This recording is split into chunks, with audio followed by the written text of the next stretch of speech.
मागच्या व्हिडिओमध्ये मला एक कमेंट आली होती. ती म्हणजे टाईम टेबलच्या व्हिडिओमध्ये मी उल्लेख केला होता मेडिटेशनचा.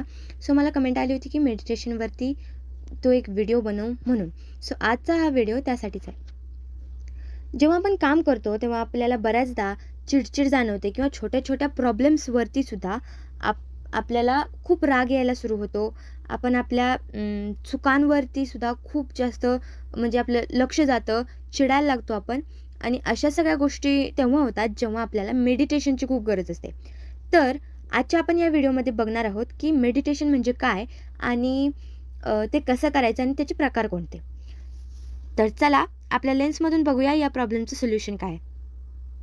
तर मेडिटेशन म्हणजे आपल्या जागृत अवस्था आणि झोप या दोन्हीच्या मधली स्टेज, ज्यामध्ये आपण विचारांपासून दूर असतो, पण पूर्णपणे झोपलेलोही नसतो आणि पूर्णपणे जागृत अवस्थेतही नसतो.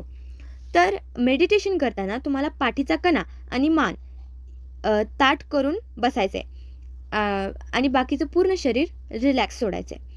आणि सुरुवातीला तुम्ही 5 मिनिटापासून मेडिटेशन करायला चालू करू शकता, जोपर्यंत तुम्हाला त्याची आवड लागत नाही किंवा जोपर्यंत तुम्हाला त्याची सवय होत नाही. त्यानंतर तुम्ही ह्याचा कालावधी वाढवूसुद्धा शकता. आता मेडिटेशन म्हणजे काय हे समजून घेण्यासाठी एक उत्तम उदाहरण म्हणजे आपण जेव्हा प्रार्थना म्हणतो जेव्हा मनापासून लक्ष देऊन कॉन्सन्ट्रेशननी प्रार्थना म्हणतो, तेव्हा प्रार्थना झाल्यावर आपल्याला एकदम फ्रेश वाटतं किंवा आता मी लगेच काहीतरी टास्क करायला तयार आहे असं वाटतं. ते कशामुळं? कारण आपण इतर सगळे विचार सोडून फक्त कोणत्यातरी एका गोष्टीवर कॉन्सन्ट्रेट केलेलं असतं, फोकस केलेलं असतं आणि हेच फक्त आपल्याला मेडिटेशनमध्ये करायचं आहे. पण मेडिटेशनमध्ये आपल्याला कोणतीही प्रार्थना म्हणायचं नाही आहे, गीत म्हणायचं नाही आहे, काहीही करायचं नाही आहे. फक्त आपल्याला ताठ बसून काही वेळ येणाऱ्या विचारांपासून दूर जाऊन फक्त श्वासावर लक्ष द्यायचं आहे. ह्यासाठी तुम्ही सकाळी लवकर उठून शांत वातावरणात मेडिटेशन करू शकता. आणि महत्त्वाची गोष्ट म्हणजे मेडिटेशन करत असताना विचारांना रोखण्याचा प्रयत्न करू नका. कारण यात तुम्ही जर गुंतलात तर तुम्ही मेडिटेशन करूच शकणार नाही. ह्यापेक्षा तुम्ही जेव्हा तुमचं लक्ष विचारांवर जाईल तेव्हा परत हळूवार तुमचं लक्ष तुमच्या श्वासावरती आणण्याचा प्रयत्न करा. आता या मेडिटेशनमध्ये सुद्धा प्रकार असतात. ज्या लोकांना सकाळी मेडिटेशनसाठी वेळ मिळत नाही ते संध्याकाळी सुद्धा झोपताना मेडिटेशन करू शकतात. हे मेडिटेशनसुद्धा खूप फायदेशीर असतं.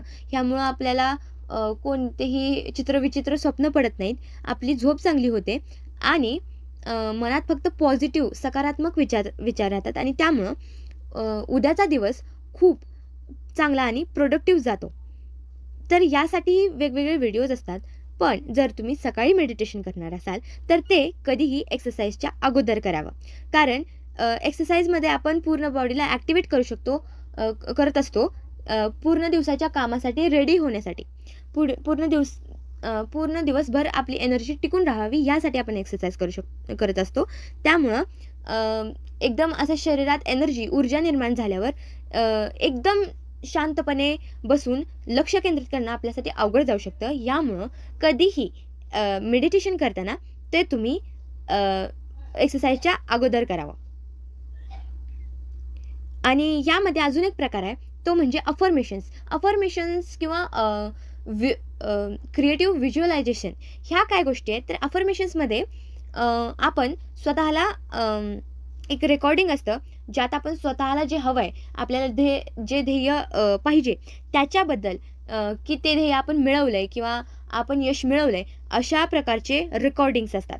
याबद्दल तुम्हाला यूट्यूबवरती व्हिडिओसुद्धा मिळतील किंवा तुम्ही स्वतःच त्याचं रेकॉर्डिंग करू शकता तुमच्या स्वतःच्या आवाजात. आणि क्रिएटिव्ह व्हिज्युअलायझेशन म्हणजे ते पण एक असं स्क्रिप्ट असतं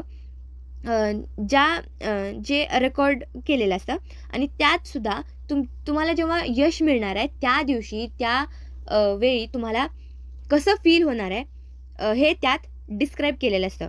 तर हे दोन्हीही प्रकार मेडिटेशन सारखेच आहेत, पण मनाला शांत करण्यासाठी प्रॉपर मेडिटेशन फक्त एखाद्या मॉर्निंग म्युझिक किंवा शांत करणाऱ्या